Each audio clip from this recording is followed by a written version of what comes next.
Hi friends, ഇന്ന് നമ്മൾ ഉണ്ടാക്കാൻ പോകുന്നത് ചിക്കൻ ഫ്രൈ ആണ്. അപ്പോൾ നമ്മുടെ വീട്ടിലൊക്കെ നല്ല എളുപ്പത്തിൽ നമുക്ക് ചിക്കൻ ഫ്രൈ നല്ല ടേസ്റ്റായിട്ട് ഉണ്ടാക്കിയെടുക്കാം. അതെങ്ങനെയാണെന്ന് നമുക്ക് നോക്കാം.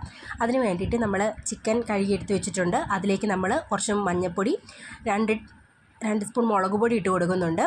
അതിലേക്ക് ആവശ്യത്തിനുള്ള ഉപ്പ്, അതിനുശേഷം 2 സ്പൂൺ നമ്മൾ ചിക്കൻ മസാലയാണ് എടുത്തിരിക്കുന്നത്. ഞാനിവിടെ കിച്ചൺ ട്രഷേഴ്സിൻ്റെ ചിക്കൻ മസാലയാണ് എടുത്തിരിക്കുന്നത്. അതിനുശേഷം കുരുമുളക് പൊടി ഇട്ട് കൊടുക്കുന്നുണ്ട്.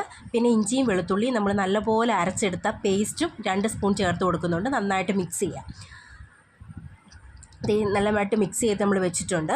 അപ്പോൾ നമുക്കൊരു അരമണിക്കൂർ റെസ്റ്റ് ചെയ്യാൻ വെക്കാം. പിന്നെ ആ ചട്ടിയിലേക്ക് തന്നെ നമുക്ക് കുറച്ച് തേങ്ങ ഇട്ടൊന്ന് മിക്സ് ചെയ്തെടുക്കാം. അതായത് നമ്മുടെ ചിക്കൻ ഫ്രൈയിൽ നമുക്ക് പൊടി വേണമല്ലോ, അതിന് വേണ്ടിയിട്ട് ഇത് നമ്മൾ ലാസ്റ്റ് വറുത്തിട്ട് കൊടുക്കുമ്പോൾ ആ ഒരു പൊടി കിട്ടും.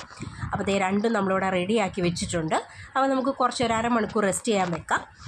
അപ്പോൾ അരമണിക്കൂർ കഴിഞ്ഞിട്ട് നമുക്ക് ഒന്ന് ചിക്കൻ ഫ്രൈ ചെയ്ത് നോക്കാം. അപ്പോൾ നമ്മുടെ ചീനിച്ചട്ടിയിലേക്ക് എണ്ണ ഒഴിച്ചിട്ടുണ്ട്. അതിലേക്ക് നമ്മൾ ചിക്കൻ ഇട്ട് കൊടുക്കുകയാണ്. അപ്പോൾ നമുക്കിനി ചിക്കൻ വറുത്തെടുക്കാം. അപ്പോൾ ചിക്കൻ ലോ ഫ്ലെയിമിലിട്ട് നമ്മൾ വറന്ന് റെഡിയായിട്ട് വന്നിട്ടുണ്ട്.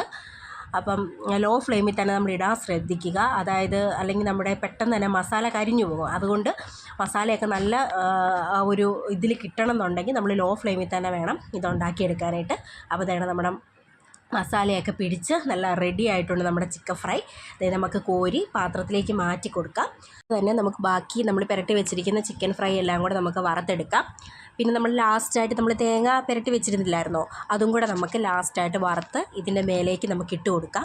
നമ്മുടെ ചിക്കൻ ഫ്രൈ റെഡി ആയിട്ടുണ്ട്. അപ്പോൾ നിങ്ങളെല്ലാവരും വീട്ടിൽ ഇതൊന്ന് ട്രൈ ചെയ്ത് നോക്കണം. ഒറ്റവട്ടമെങ്കിലും ട്രൈ ചെയ്ത് നോക്കണം. അപ്പോൾ നിങ്ങൾക്ക് ഇഷ്ടപ്പെട്ടിട്ടുണ്ടെങ്കിൽ വീഡിയോ ലൈക്ക് ചെയ്യാനും ഷെയർ ചെയ്യാനും മറക്കല്ലേ. ഇനി അടുത്ത വീഡിയോ ആയിട്ട് കാണാം. താങ്ക്